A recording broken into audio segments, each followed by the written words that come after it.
तो अब है अपना बैंकिंग रेगुलेशन एक्ट 1949। इसकी मैंने आपको कितनी बता दी थी,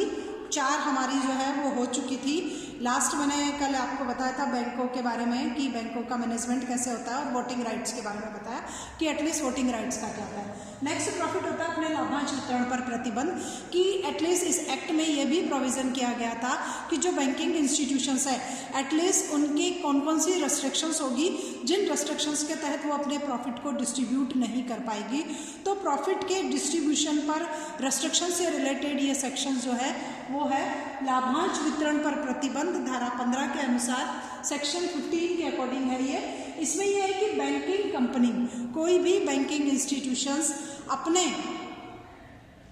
जो भी है बैंकिंग खर्चों और लाभों में से,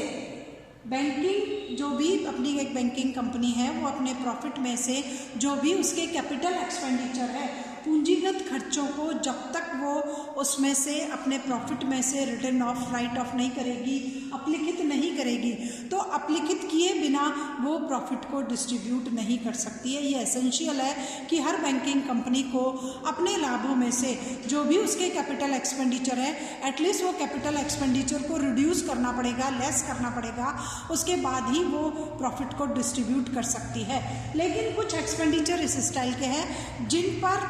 जो है उनको लेस करना एसेंशियल नहीं है, कंपलसरी नहीं है, कोई बाउंडेशन नहीं है, और उसके बाद भी वो लाभों का वितरण कर सकती है। तो ऐसे कुछ व्यय हैं जैसे कि विनियोग का मूल्यह्रास, कि अगर किसी स्टाइल का कोई सिक्योरिटी पर इन्वेस्टमेंट था और उस सिक्योरिटी के इन्वेस्टमेंट पर किसी स्टाइल का कोई डेप्रिसिएशन क्रिएट हुआ है, तो उस डेप्रिसिएशन को राइट ऑफ किए बिना भी, रिटर्न ऑफ किए बिना भी बैंकिंग इंस्टीट्यूशंस अपने लाभों का जो है वो वितरण कर सकती है। तो यहाँ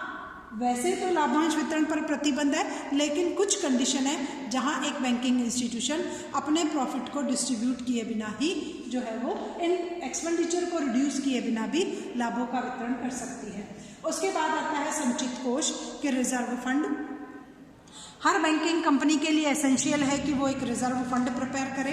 अपने यहाँ जो है वो संचित कोष जो है वो प्रिपेयर करना ज़रूरी होता है। जो भी अपना प्रॉफिट होता है उस प्रॉफिट में से एक certain percent every year reserve fund में ट्रांसफ़र करना कंपलसरी होता है। तो प्रत्येक बैंकिंग संस्थान को अपने लाभों में से 20% संचित कोष में जमा कराना ज़रूरी है, कि जो भी रिजर्व फंड है उस रिजर्व फंड में एटलीस्ट आप 20% एवरी ईयर उसमें आप ट्रांसफ़र करते रहो अकॉर्डिंग टू सेक्शन 17 धारा बैंकिंग नियमन अधिनियम की धारा 17 के अनुसार सेक्शन 17 के अकॉर्डिंग ये रिजर्व फंड में ट्रांसफ़र करना ज़रूरी है। हर बैंकिंग कंपनी को अपने रक्षित कोषों में एक सर्टेन सम ऑफ मनी 20% जिसको कहा गया है वो भेजना ज़रूरी होता है। अब 1962 में एक अमेंडमेंट किया गया, तो उस अमेंडमेंट में यह था कि अगर आपके रिजर्व फंड आपकी प्रदत्त पूंजी के बराबर हो जाते हैं तो क्या होगा, आपको फिर रिजर्व फंड में ट्रांसफ़र करना ज़रूरी नहीं है। अगर आपके रिजर्व फंड जो आप ट्रांसफ़र करते जा रहे हो वो आपकी प्रदत्त पूंजी के बराबर हो गए तो आपको बैंकिंग फंड में ट्रांसफ़र करना ज़रूरी नहीं है। लेकिन उसके बाद ये फॉरेन कंट्रीज़ के बैंक पर भी ये लॉज अप्लाई हो गया, वापस एक प्रोविज़न किया गया, और उस प्रोविज़न के तहत आपको क्या है, अलग अलग कंपनी को अलग अलग नॉर्म्स बनाए, उसमें विदेशी बैंकों को भी रिजर्व फंड रखना एसेंशियल कर दिया गया। उसके बाद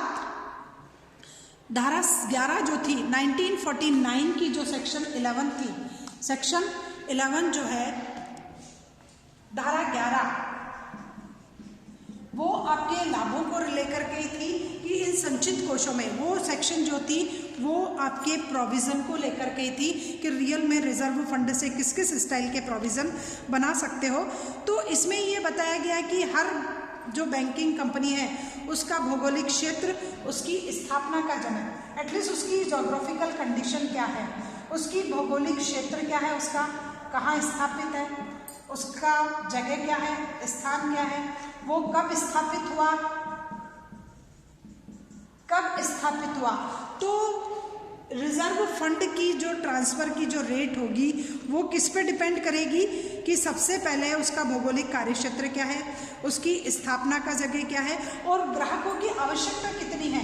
वहाँ के कस्टमर्स की एटलीस्ट रिक्वायरमेंट कितनी है, ग्राहकों की आवश्यकता कितनी है, वित्तीय आवश्यकता, एटलीस्ट रिजर्व फंड में जो अमाउंट ट्रांसफ़र की जाएगी वो इन सब चीज़ों पे डिपेंड करेगी। सेक्शन 11 बैंकिंग रेगुलेशन एक्ट की जो सेक्शन 11 है वो इससे रिलेटेड है कि रियल में न्यूनतम जो बैंकों का जो होगा प्रोविज़न ट्रांसफरिंग का वो इन सब चीज़ों पर भी डिपेंड करेगा कि रियल में बैंकों में कितना ट्रांसफ़र किया जाएगा। उसके बाद आता है हमारा ये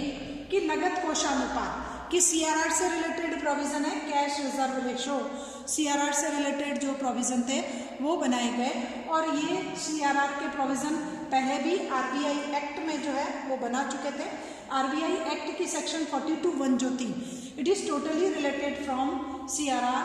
इससे रिलेटेड थी ये सेक्शन आरबीआई एक्ट की। 1934 का जो एक्ट था एटलीस्ट उसमें सीआरआर के बारे में अच्छे से बता दिया, लेकिन उसके बावजूद भी बैंकिंग रेगुलेशन एक्ट बना। बैंकिंग रेगुलेशन एक्ट की सेक्शन 18 है वो ये बता रही है कि हर बैंकिंग कंपनी को नगद कोषानुपात रखना ज़रूरी है, कैश रिजर्व रेशो को मेंटेन करना ज़रूरी है। It is totally depend upon the level of deposit कि उस पर्टिकुलर बैंक की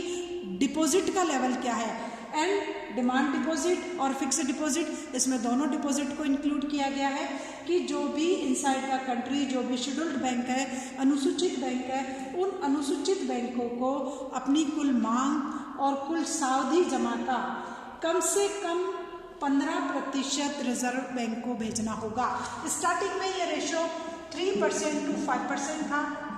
ऑलमोस्ट 6% पर इस्टेब्लिश रहता है, 6% रहता है, बट आरबीआई को राइट है इसको एक्सटेंड करने का 15% तक। तो हर शेड्यूल बैंक के लिए ये बाउंडेशन है कि उसको उसकी टोटल डिमांड डिपॉजिट, टोटल उसकी फिक्स्ड डिपॉजिट, उसका एक certain some of money which is determinate by RBI, जो रिजर्व बैंक डिटर्मिनेट करता है। ऑलमोस्ट 6% रहती है ये, इसको कम भी कर सकता है, इसको ज़्यादा भी कर सकता है, वो रिजर्व बैंक को भेजना कंपलसरी है। एवरी फ्राइडे इसको सेंड करना एसेंशियल है। 15 डेज़ में आप उसका पूरा परफॉर्मा बना के भेजोगे और 3rd फ्राइडे को तो एसेंशियल ही है, वरना 4th तक बैंकों के पास नोटिस आ जाता है।